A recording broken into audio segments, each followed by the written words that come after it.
Hello student.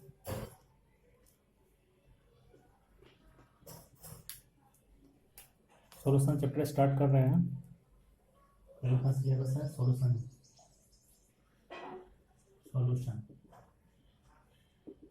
सबसे पहले solution में क्या पढ़ना है? सॉल्यूशन में कौन सा solution? Binary solution. Binary solution, binary by का मतलब होता है टू। इसका मतलब हो गया कि जिस ऐसा सॉल्यूशन जिसमें दो कंपोनेंट हो, ऐसा सॉल्यूशन जिसमें दो कंपोनेंट। बाइनरी सॉल्यूशन इसमें दो कंपोनेंट हो, सॉल्यूट प्लस सॉल्वेंट। यानी इसका डेफिनेशन क्या हो जाएगा? ए solution which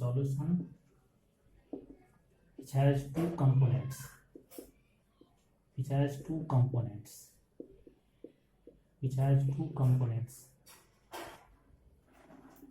one is solute and other one is solvent.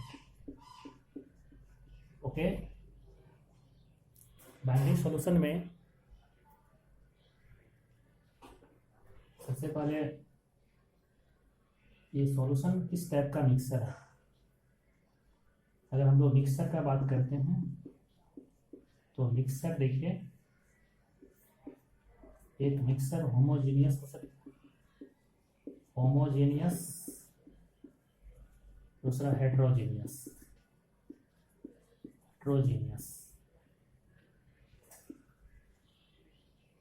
दो तरह का मिक्सर है। होमो मतलब होता है सेम और हेट्रो मतलब होता है डिफरेंट। ओके, इसका मतलब same composition through out the mixer. Suppose एक कंटेनर ले लिए, अगर हम इसमें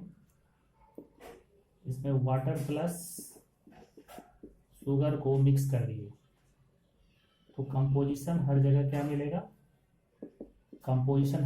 मिलेगा? Same composition.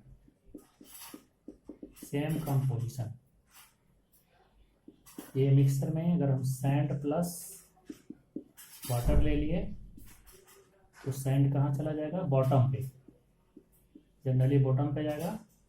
और कुछ सैंड मिक्स भी हो जाएगा, कुछ सैंड मिक्स है। तो अगर हम कंपोजिशन का बात करेंगे तो देखिए कंपोजिशन क्या होगा। अगर हम यहाँ पे कंपोजिशन का बात करें और यहाँ पे कंपोजिशन का बात करें तो दोनों क्या होगा? डिफरेंट होगा। ओके, डिफरेंट होगा। तो यहाँ से हम लोग कर सकते हैं होमोजेनियस मिक्सर का डेफिनेशन क्या होगा? होमोजेनियस मिक्सर का डेफिनेशन हो गया composition same through out the mixture. Okay, same होगा थ्रू आउट द मिक्सचर। वही अगर हम लोग हेट्रोजेनियस का बात करेंगे, हेट्रोजेनियस मिक्सचर का इसका डेफिनेशन क्या होगा?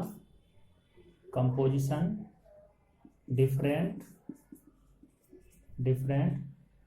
Through out the mixer. तो हम लोग समझ गए कि होमोजेनियस मिक्सर किसको बोलते हैं और हेट्रोजेनियस मिक्सर किसको बोलते हैं। तो अब आप बता देंगे यहाँ पे सॉल्यूशन किस तरह का मिक्सर है। सब कुछ शुगर और वाटर को मिला दिए तो कैसा मिक्सर है? होमोजेनियस मिक्सर है। तो होमोजेनियस मिक्सर यानी हम लोग कह सकते हैं, यहाँ से पॉइंट निकल के आ रहा है बाइनरी सॉल्यूशन। यानी सॉल्यूशन क्या है? सॉल्यूशन किस तरह का मिक्सर है? Solution is a homogeneous type of mixer. Mixer का कौन सा टाइप है? होमोजेनियस। ओके, चलिए हम लोग नेक्स्ट आते हैं। डेफिनेशन समझ गए। सॉल्यूशन किस टाइप का मिक्सर है, होमोजेनियस टाइप का मिक्सर है। अब आते हैं हम लोग इसमें दो कंपोनेंट, बाइनरी सॉल्यूशन में हम लोग अभी देखें बाइनरी सॉल्यूशन में दो कंपोनेंट होता है, एक सॉल्यूट प्लस दूसरा क्या होता है सॉल्वेंट, सॉल्यूट प्लस सॉल्वेंट। हम लोग डिफाइन करते हैं सॉल्यूट किसको कहते हैं और सॉल्वेंट किसको बोलते हैं।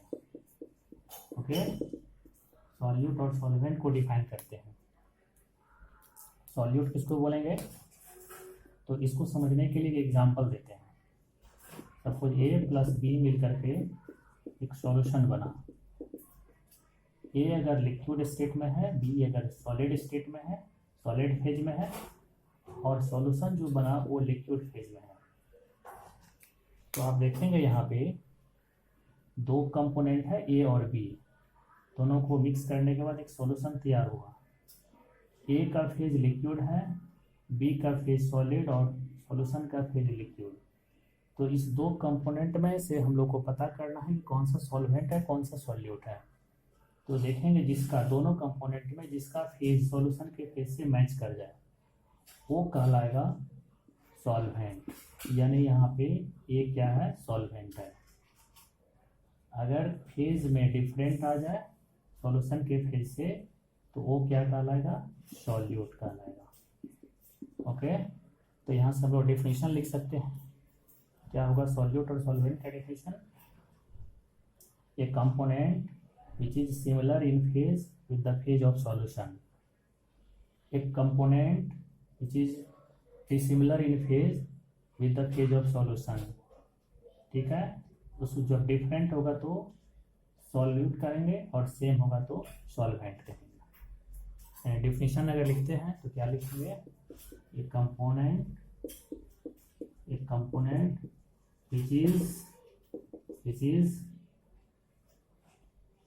which is not similar in phase, इसके साथ with the phase of solution।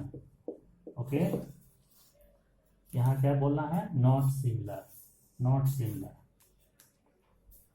इसका डेफिनेशन क्या होगा, फेज क्या होगा, यहाँ पे यहाँ हम नॉट सिमिलर बोले हैं तो यहाँ सिमिलर हो जाएगा। यानी इसका डेफिनेशन क्या होगा, ए component which is similar in phase with the phase of solution. Okay, तो हम लोग डेफिनेशन देखिए। अब बाइनरी सॉल्यूशन कितने तरह का होता है, उससे पहले हम लोग थोड़ा सा और कन्फ्यूजन को यहाँ पे क्लियर कर लें। सॉल्यूट और सॉल्वेंट को तो पहचान लिए फेज के बेसिस पे। अगर नेक्स्ट एग्जांपल ऐसा भी हो सकता है कि अगर ए प्लस बी को मिलने से बन गया सॉल्यूशन, ऐसा भी हो सकता है कि ये लिक्विड फेज हो, ये भी लिक्विड हो और ये भी लिक्विड हो जाए। तो उस कंडीशन में हम लोग को डिसाइड करना थोड़ा डिफिकल्ट होता है। तो फेज को कैसे डिसाइड करेंगे, फेज को कैसे यहाँ पे आइडेंटिफाई सॉल्यूट और सॉल्वेंट को कैसे आइडेंटिफाई करेंगे, तो अमाउंट के बेसिस पे। तो देखना है सपोज यहाँ पे WA ग्रेटर देन WB, अगर ऐसा दिया हुआ है वेट तो हम लोग समझ जाएंगे कि जिसका वेट ज़्यादा होगा, अगर फेज सेम हो और वेट ज़्यादा जिसका होगा वो सॉल्वेंट कहलाएगा। यानी हेयर क्या होगा, ए इज सॉल्वेंट और बी क्या होगा सॉल्यूट होगा। समझ गए, ए सॉल्वेंट होगा और बी सॉल्यूट होगा। ओके।